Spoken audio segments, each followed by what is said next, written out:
है। दरअसल खान सर प्रदर्शन के साथ साथ प्रचार भी कर रहे हैं। खान सर ने बीपीएससी मेंस की तैयारी का विज्ञापन दिया है। गुरु रहमान सर ने कहा कि खान सर की ओर से विज्ञापन जारी करना गलत है। तो बड़ी खबर आपको बता रहे हैं। देखिए पूरा मामला जो है बीपीएससी के प्रदर्शन से जुड़ा हुआ है और ये तस्वीर जो हम आपको दिखा रहे हैं आपकी टीवी स्क्रीन पर, ये खान सर का वो प्रचार वाली तस्वीर है जिसमें एडमिशन ओपन होने की बात कही जा रही है। मतलब एक तरफ खान सर बीपीएससी अभ्यर्थियों के साथ मिलकर पीटी परीक्षा रद्द कराना चाह रहे हैं। आप ये बता दीजिए सर कि खान सर दिल्ली में एडमिशन क्यों ले रहे हैं? मेंस एग्जाम के लिए 70वीं बीपीएससी का एडमिशन क्यों ले रहे हैं? बैच क्यों चालू कर रहे हैं? तो प्रवक्ता नीरज कुमार ने कहा है कि खान सर की मंशा राजनीति में आने की है और इस पर गुरु रहमान ने कहा कि खान सर का तो पता नहीं, लेकिन वे राजनीति में नहीं आएंगे और कलम से ही क्रांति लाएंगे। सर मुझे लगता है कि खान सर की मंशा अब पढ़ाने की नहीं राजनीति करने की है। वो चुनाव लड़ना चाहते हैं। खान सर चुनावी मैदान में कहीं है, लेकिन गुरु रहमान चुनाव में नहीं आएगा। गुरु रहमान कलम से क्रांति लाएगा। और अब बात बीपीएससी आंदोलन 2.0 की, जिसे सियासी साजिश करार दिया जा रहा है। फैजल खान उर्फ खान सर की भूमिका पर सत्ता पक्ष कई सवाल खड़े कर रहा है। क्या खान सर छात्र आंदोलन के जरिए सियासी मोहरा बन रहे हैं? बीपीएससी के आंगन में आखिर कोचिंग वालों का क्या काम है, ये रिपोर्ट देखिए।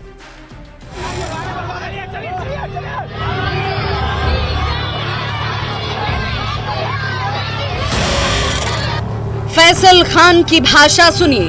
बीपीएससी के अधिकारियों के लिए कैसा शब्द।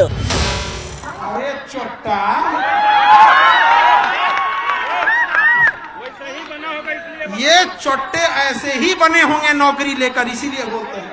अरे तेरा नाम लेके बोल रहे हैं रे, तुम भ्रष्ट आदमी है। पत्रकारों के लिए खान सर की कैसी भाषा। तोरा जो चहेता पत्रकार है वो भी भ्रष्ट है। एक केस उस पर भी होगा कि नहीं होगा? अरे हम लोग के बीच में रह के वो चहेता पत्रकार विभीषण बन रहा था। हम लोग के बीच रह के वो लॉर्ड कर्जन का काम कर रहा था। अधिकारी और पत्रकार के लिए फैसल खान उर्फ खान सर जैसी भाषा का इस्तेमाल कर रहे हैं। क्या ये किसी शिक्षक की भाषा हो सकती है? सोशल मीडिया शिक्षक से ज्यादा सोशल मीडिया सेंसेशन के तौर पर जाने जाने वाले फैसल खान का विवादों से पुराना नाता रहा है। रेलवे बहाली को लेकर हिंसक प्रदर्शन हो या फिर अग्निवीर योजना को लेकर उपद्रव, हर एक विवाद में खान सर पर कई गंभीर आरोप लगे। अलग अलग थानों में कोचिंग संचालकों पर एफआईआर दर्ज कराई गई और अब एक नया विवाद शुरू हो गया है बीपीएससी आंदोलन को लेकर। एक भ्रष्ट बीपीएससी के एक ज्वाइंट सेक्रेटरी है, नाम है कुंदन कुमार। जब सीसीटीवी का कंट्रोलर उनको कह रहा है कि खगड़िया और भागलपुर में बच्चे क्वेश्चन एक्सचेंज कर रहे थे, उस पर टिक मार के आंसर लिखकर, तो कह रहे हैं कि इतनी बड़ी परीक्षा में ये सब होते रहता है। अरे तेरा नाम लेके बोल रहे हैं रे, तुम भ्रष्ट आदमी है।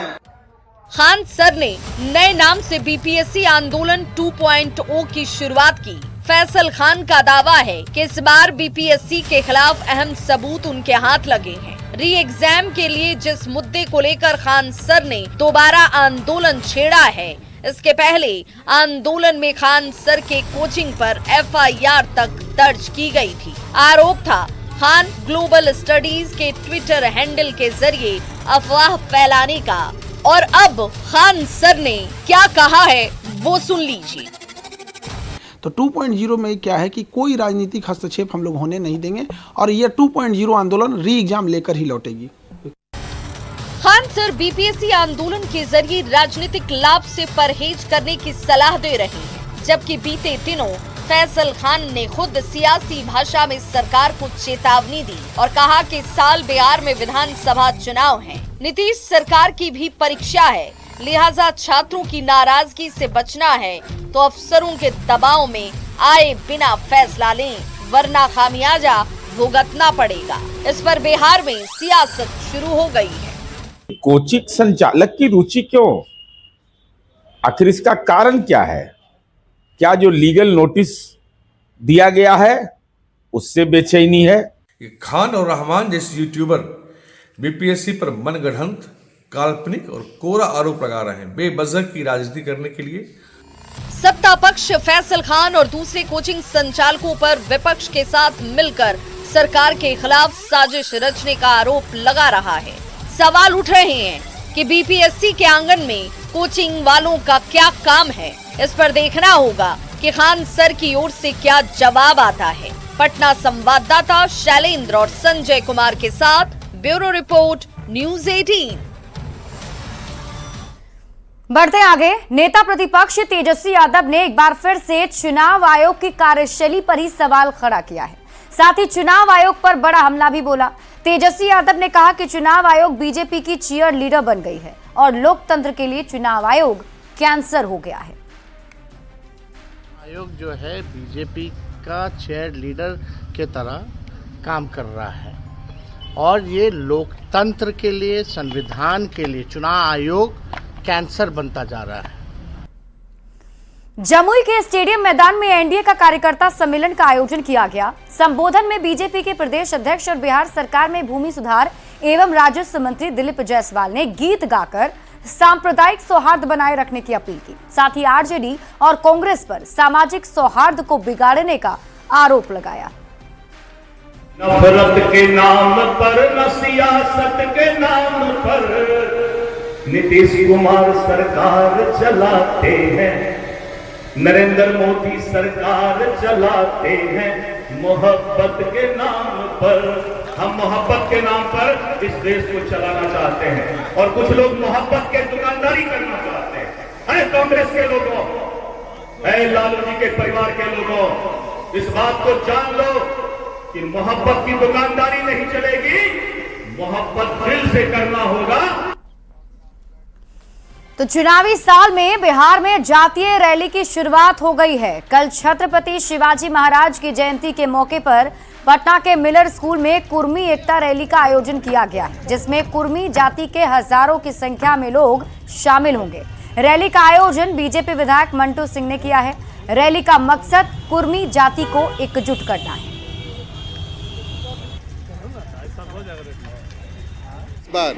ये रैली कई मानों में चर्चा का विषय बना हुआ है कि भाई ये कुर्मी एकता रैली का मतलब क्या है। आप सबके दर्शकों को मेरा नमस्कार। और हम एनडीए के विधायक हैं। अभी भाजपा, जदयू, लोजपा, हम रासलोपा नहीं, अब सब एनडीए हैं और हम सब लोग एनडीए का पार्ट हैं। तो ये कुर्मी एकता रैली एनडीए की रैली है? एनडीए की रैली नहीं है, समाज की रैली है और हम सब समाज के लोग एनडीए के साथ हैं। हमारे नेता नीतीश कुमार हैं। तो बिहार के मुख्यमंत्री नीतीश कुमार हैं, तो फिर इस जाति की रैली करने का मतलब क्या है? क्या है इसका वजह? इसका उद्देश्य एक है कि हम एकता लाएं। हमारा समाज अलग अलग उपजातियों में बंटे नहीं। बच्चों को पढ़ाएंगे तो हमारा समाज शैक्षणिक रूप से, राजनीतिक रूप से, सामाजिक रूप से और आर्थिक रूप से किस तरह सबल हो, उसमें हम सबका क्या योगदान होगा, इसके लिए एकता रैली किया जाए। पटना में बदमाशों के खिलाफ पुलिस के एक्शन पर बीजेपी प्रवक्ता कुंतल कृष्ण ने कहा है कि ये बीजेपी और नीतीश कुमार की सरकार है। यहाँ सिर्फ कानून का राज चलेगा। अपराधियों के लिए ये प्रशासन की आखिरी चेतावनी है कि या तो वे अपराध छोड़ दें या बिहार छोड़ दें। और नीतीश का बिहार है, यहां पे सिर्फ और सिर्फ कानून का राज चलेगा। मैंने पहले भी चेताया था कि जिस किसी के भी मन में इस बात से शंका हो, ये बेहतर है बिहार छोड़ दे, वरना गया जी में हमने श्राद्ध के अच्छे इंतजाम कर रखे हैं। जिनके मन में अभी भी उस जंगल राज के कुछ अंश बाकी हैं, उनके लिए लास्ट वार्निंग है, या तो अपराध छोड़ दो या बिहार छोड़ दो। और अब बात प्रगति यात्रा की। प्रगति यात्रा के तहत सीएम नीतीश कुमार कल सासाराम में विकास योजनाओं का निरीक्षण करेंगे और इस दौरान सीएम सासाराम को करोड़ों की योजनाओं का उद्घाटन और शिलान्यास भी करेंगे। सीएम नीतीश कुमार राजकीय मध्य विद्यालय बेलारी में बने 3D सौर मंडल कक्ष का उद्घाटन करेंगे, जिसको लेकर तैयारियां पूरी कर ली गई हैं। शिक्षा विभाग की ओर से बच्चों को अंतरिक्ष की जानकारी देने के लिए इसे सौर मंडल का 3D सिस्टम स्कूल में लगाया गया है।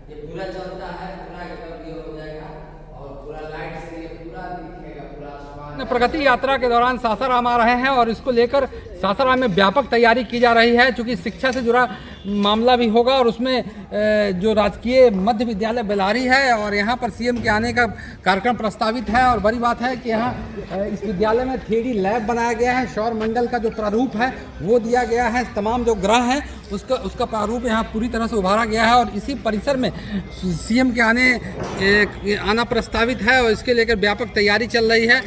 तैयारी यहाँ मुख्यमंत्री जी के आगमन पर विशेष है। यहाँ बास्केटबॉल जो है उसका भी कोर्ट बनाया गया है। यहाँ बच्चियों का लैब क्या है? ये लैब ये सौर मंडल के जितने भी उनके ग्रह हैं, नवग्रह हैं या उपग्रह हैं, उसको बच्चे को समझाने के लिए उसको पूरा मतलब इस रूम में शॉर्ट तरीके से कहिए कि तारा मंडल का जो पटना में है उससे छोटा वाला ये दृश्य बनाया गया है। तमाम तरह की जो तैयारी है वो यहाँ कर ली गई है क्योंकि मुख्यमंत्री की प्रगति यात्रा में यहाँ आने वाले हैं, जिसको लेकर स्थानीय लोगों में भी खुशी है और लोग इंतजार कर रहे हैं कि सीएम यहाँ आए और ये जो लैब बना है ये इसका उद्घाटन हो और इसकी शुरुआत हो। अजीत कुमार, न्यूज़ 18, सासाराम।